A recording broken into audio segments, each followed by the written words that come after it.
రైతు రుణమాఫీపై కాంగ్రెస్ మోసం అసెంబ్లీ సాక్షిగా బట్టబయలిందన్నారు మాజీ మంత్రి హరీష్ రావు. 2 లక్షలకు పైబడ్డ రైతు రుణాలను మాఫీ చేయలేదని వ్యవసాయ మంత్రి అసెంబ్లీలో ప్రకటించడం సీఎం రేవంత్ రెడ్డి చెప్పే మాటలకు చేతలకు పొంతన లేదని రుజువు చేసిందన్నారు. ప్రభుత్వ రైతు వ్యతిరేక విధానాన్ని ఎండగడుతూ అసెంబ్లీ నుంచి వాకౌట్ చేసినట్లు తెలిపారు. 2 లక్షల్లోపు రుణం కూడా చాలా మందికి రాక బ్యాంకుల చుట్టూ తిరుగుతున్నారన్నారు. బీఆర్ఎస్ పార్టీ రైతులకు న్యాయం జరిగే వరకు ఈ ప్రభుత్వంపై పోరాటం చేస్తూనే ఉంటుందన్నారు. రెడ్డి గారు చెప్పారు.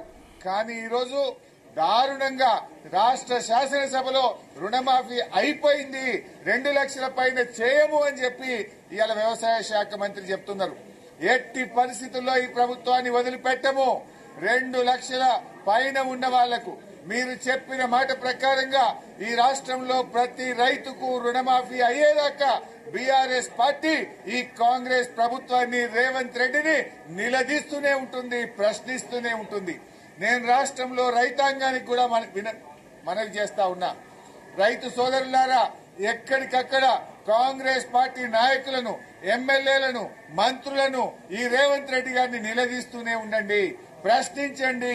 ఆ రోజు ఏం చెప్పారు, అసెంబ్లీలో ఏం చెప్పారు, దేవుళ్ల మీద ఒట్లు పెట్టి ఏం చెప్పారు, ఇవాళ రుణమాఫీ అయిపోయిందని చెప్పి చేతులెత్తితే ఈ కాంగ్రెస్ ప్రభుత్వాన్ని వదిలిపెట్టే ప్రశ్న లేదు.